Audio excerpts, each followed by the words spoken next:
Quand je suis rentré des États-Unis, j'avais trop de mal à rapper en français. En fait, j'étais au studio et les mots, ils sortaient en anglais. Trop relou, trop relou.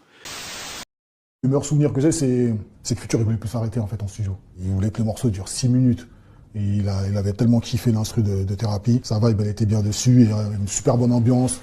On lui a ramené du poulet braisé là, d'un coin. Et il a fondu en larmes sur le poulet. Il pleurait quasiment. Il mangeait le poulet. Il avait plus de force. Il disait, c'est quoi ce poulet? C'est quoi? Il a demandé l'adresse pour retourner.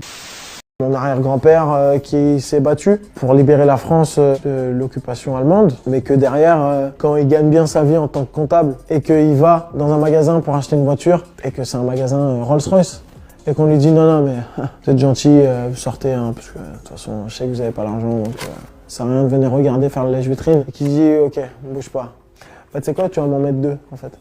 Ce genre de choses là, pour moi ça me rend zinzin en fait. Que parce que t'as un noir en face de toi, tu vas te comporter différemment que si c'était une personne d'une autre couleur. Ça vaut...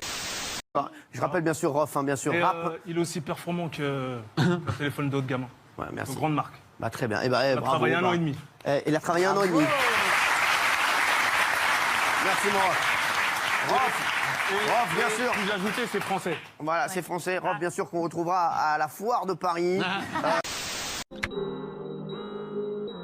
J'avais 9 ans et j'étais allé en descente avec les grands. Je me suis fait pète. Ils m'ont mis géave. Ils m'ont dit si tu trouves pas le nom de tes parents, on te ramène en famille d'accueil. Et moi je pleurais tout ça, j'avais trop peur. Et ce jour-là, je me suis fait tabasser aussi. Mon daron il est sorti sur la dalle, il m'a mis des tartes. J'ai essayé de vesquiller, j'ai couru. Laisse tomber, il m'a rattrapé vite. Il m'a bien tapé après. Tranquillement. Moi, sachez un truc, c'est que jamais de ma vie, j'ai tapé Booba sur Internet. Jamais. Tu sais, ces clips, vous savez, je les ai jamais vus. Des fois, je tombe dessus à la télé et je laisse parce que je suis pas un rageux. Ces albums, depuis 09, j'ai pas écouté un album de lui.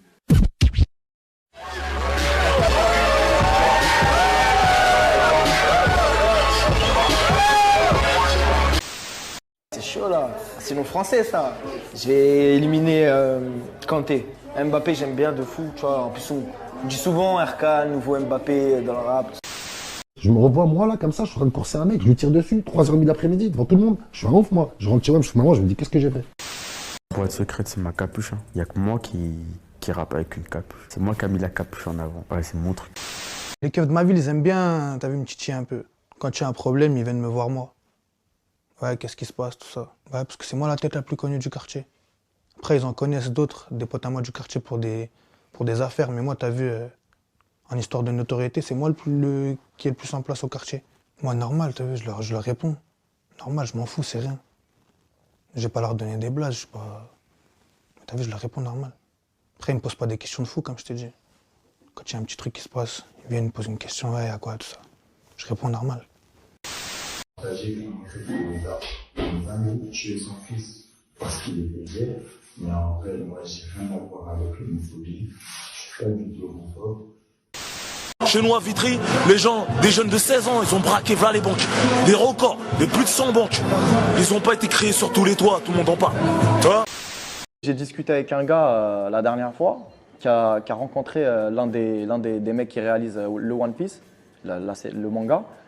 Et il m'a dit, le gars, il lui avait un peu divulgué à peu près le délire de la fin du One Piece. Je lui dis, attends, me dis pas.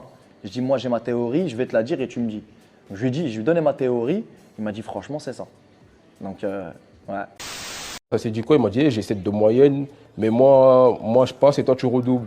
J'ai dit, vas-y, ok, t'es marrant toi. Et j'ai combien de moyenne? Moi, il me dit 10,5. J'ai dit, ah, ok, vas-y, on se voit l'année prochaine. Il me dit, non, je suis sérieux, tu redoubles vraiment. En gros, tu as une classe d'avance et il pense que tu peux mieux refaire ton année. Du coup, moi, si je me mets dans tous mes états, je pars avec un marteau au lycée. Je tombe sur la CPE, je menace entre guillemets mon prof principal. Je dis, si je passe pas, je casse tout, je m'en fous, nanani, nanana. Et le lendemain, ils me font passer, je passe en premier. Énormément de sujets, notamment votre enfance au Cameroun. Vos souvenirs sont plutôt sombres. Vous êtes resté au Cameroun jusqu'à l'âge de 6 ans. Ouais. C'est bien cela. Ouais. Et au Cameroun, vous disiez, je possédais déjà une lashka, une kalash, bien sûr. C'était dur, votre vie là-bas? Ouais, c'était très dur. Surtout que moi, je viens d'un ghetto là-bas. Donc forcément, la misère règne là-bas et il faut pas se laisser marcher sur les pieds. Donc forcément, il faut montrer sa loi. En fait, la kalash, elle n'était pas moi, elle était putain un de mes frères. Mais je la touchais, quoi. C'est pour ça que je dis ça. Vous avez gardé J'ai eu des titres en couché, voilà, en développé couché, j'ai eu des titres. J'ai été à 135, mais j'avais 16 ans, 17 ans, donc c'était cool. Je me souviens, j'ai gagné mon premier championnat de France. J'ai eu besoin d'une dérogation de mes parents puisque c'était la catégorie qui commence à partir des 14 ans et que j'en avais 13. Donc j'ai gagné 5 fois ce titre, j'ai fait l'Europe, je me suis bien amusé. Quand je regarde le foot féminin, j'ai l'impression que sur le terrain, les filles jouent mieux que les garçons. C'est tellement fluide, c'est tellement de speed que je trouve qu'elles jouent mieux que les garçons. Arrête, tu vas arrête, non, plus un mot, tu dis des bêtises, tu dis un nombre incalculable de bêtises, Ça ne va pas non, ça ne va pas non. Franchi, toi t'as appelé ton album La Franchie, et je crois que le personnage auquel tu t'identifies le plus, c'est Ray Liotta. Enfin, en tout cas, Henri, joué par Ray Liotta. C'est vrai ça ou pas? Bon, après... La Franchie, j'aime bien, mais je me vois comme personne dedans, tu vois. Mais parmi tout ce que je regarde, parmi toutes mes influences, La Franchie, c'est ce qui nous représente le plus, moi et mon équipe.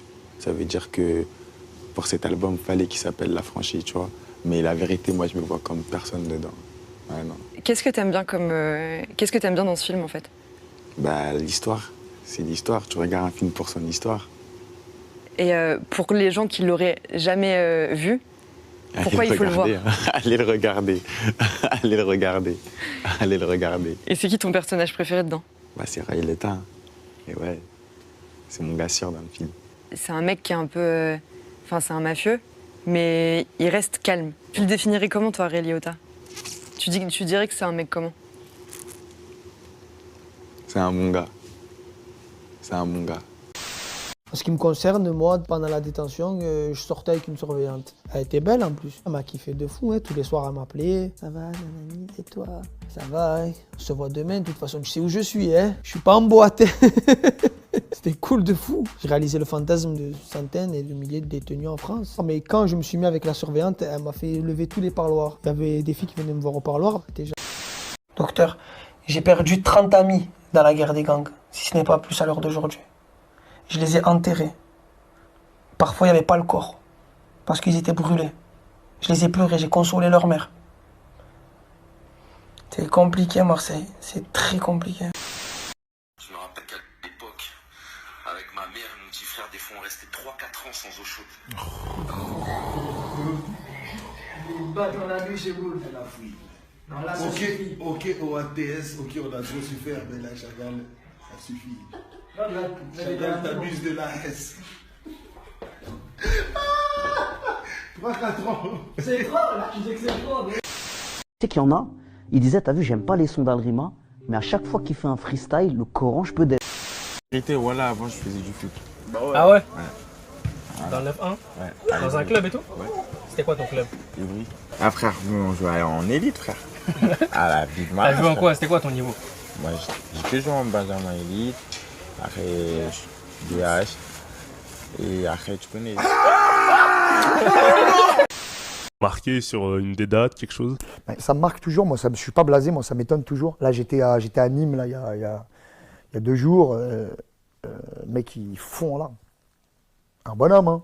Un mec, un certain âge, ils font en larmes. Gros. Pourquoi est-ce qu'ils font en larmes? C'est parce qu'il est... Il est ému de me voir, il est choqué de me voir, et ça me touche, frère. Et toi, comment est-ce que tu réagis à ce moment-là?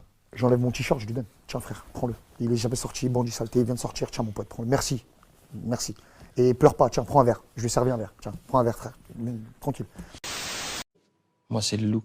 Lui, c'est top modèle dans 2 mois. Mais J'arrête la musique, frérot. Pourquoi dans 2 mois? Pourquoi? Qui te dit je suis pas déjà top modèle? J'ai assez fait là, non? Pendant 1 an, j'ai sorti Anissa, j'ai fait Coco, j'ai fait le record, j'ai battu le record de PNL. Ça, on n'en parle pas assez, mais c'est une dingue. Je parle pas en code pour mon public. Je pense qu'ils savent où je vais. Et c'est plus pour eux. Et c'est les gens qui sont pas initiés, pour eux sont des codes, mais les gens qui me connaissent et qui écoutent ma musique, ils savent très bien où je vais. Charlodé, tu vois, premier album et tout, t'as capté. Je l'ai fini il y a longtemps cet album. Je suis déjà sur le 2e en fait, depuis. Donc voilà. Ah oui, Madrid, baisse le placard. Je fume pas, je bois pas. Oh, wesh, c'est l'Espagne, wesh. Ouais, c'est l'Espagne. Dis voilà. Ouais, c'est l'Espagne, frère. C'est l'Allemagne. L'Allemagne, c'est même pas dans l'Europe, wesh. Mais c'est quoi le rapport? Ah ouais, voilà, je suis un ouf, voilà. C'est quoi le rapport? Attends, c'est quoi le rapport?